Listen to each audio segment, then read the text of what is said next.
Just say Stanford. We hear Stanford. Good day to everybody. At the moment I'm in Stanford and I'm here with Ioannis Karakikas. And Ioannis is one of the researchers who is working specialized on the unfolded protein response. And he is making good progress. So I'm asking him to explain a little bit more about that. Yes, I wouldn't say specialized in, but yes, we have discovered that one of the, at least on the dish in the dish that we study, we take the patient cells and we convert them to induced pluripotent stem cells, and then we have a protocol. We can take your blood essentially and convert it to your heart cells, and we can put it in a dish and we can study the disease, the phospholamban disease, in a dish.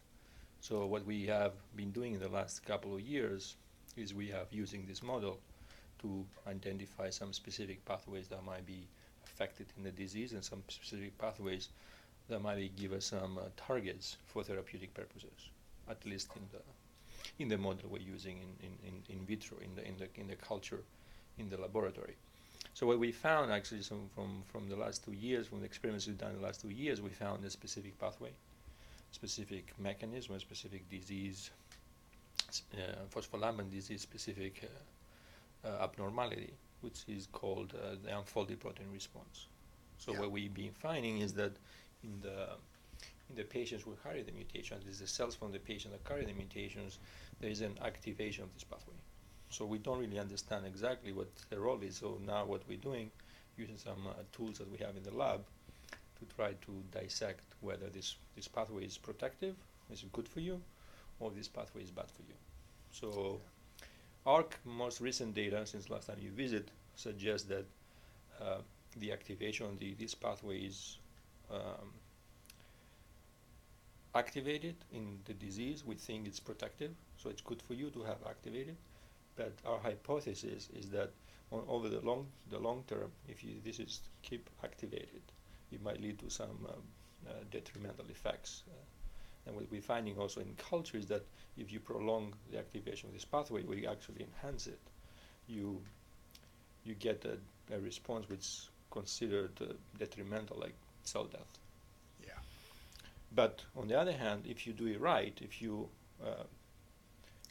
further activate it enough, it's actually protective. Yeah. So the trick is to activate it into the right level. Yes, that it correct. stays protective instead that it starts to damage it. Correct. So it is a very sensitive, it's a very sensitive pathway. So if you have too much of this, it might be bad. If you have just a little bit of amount, it'd be good for you. Yeah. So that's our research shows that, for example, in these cells, if you block this pathway, if you kind of use a small molecule or use what we call a siRNA, you can actually make your condition worse. So phospholamban cells respond different than the control cell. So you have a cell that is expressing the mutation, and you put a block to this pathway, the cells die. Yeah. So we think that you actually need this to keep you alive. Yeah. But you don't want to have it on forever, because what happens is forever, it means that it becomes detrimental. It becomes the cell senses that there's something wrong, and it shuts down essentially. It's all the whole like a life cycle of the cell. Yeah.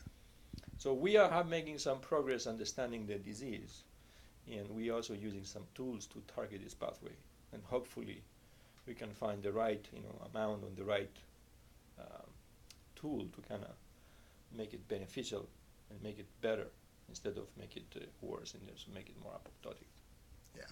Okay, thank you very much, Ioannis, and wishing you all the success. Oh, thank you. En, nou, ik ga nu even terug naar het Nederlands om het eventjes een klein beetje samen te vatten. Maar Ioannis die werkt heel erg hard samen met een aantal andere mensen hier om een bepaalde respons in de cel die reageert op het fosfolamban, om dat goed te begrijpen. En ze hebben nu de eerste stukjes gevonden waarmee ze dat ook kunnen beïnvloeden. En op die manier kunnen ze het zowel positief als negatief beïnvloeden. En daarmee gaan ze nu verder aan het onderzoeken om te kijken hoe ze dat toe kunnen passen. Het gebeurt nu nog op celniveau, maar we hopen straks verder te gaan. Dus als ik hier weer ben, dan krijgen we van Ioannis weer verder een update. Dank jullie wel allemaal.